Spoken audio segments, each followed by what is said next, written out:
The Boston Bruins, under the leadership of Mike O'Connell, were pretty bad, to say the least.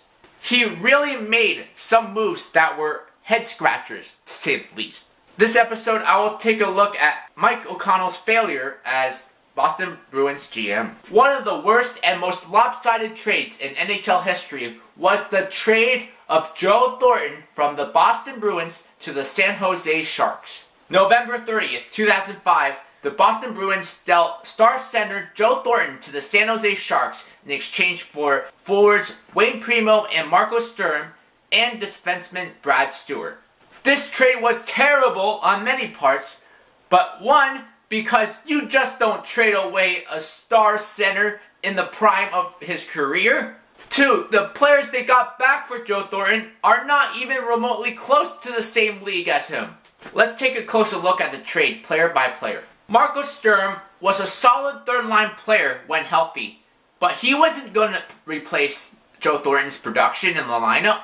Wayne Primo was a good fourth-line center, maybe a third-line center on a bad team, but he wasn't going to replace Joe Thornton. The best player they got in return for Thornton was Brad Stewart. He would go on to have a long, successful NHL career, but not with the Bruins. Stewart only played over a season with the Bruins, so he obviously did not replace Joe Thornton's production in the lineup. So basically, the Boston Bruins just traded away their captain and star center away for nothing. After the trade to the San Jose Sharks, Joe Thornton went on to have 20 goals and 92 points that season.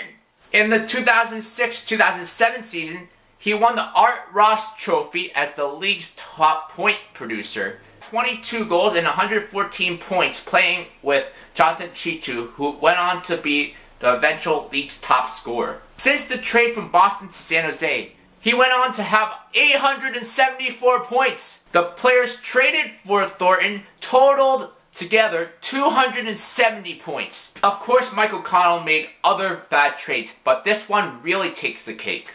Next episode, I'll be talking about George McPhee's failure as Washington Capitals GM.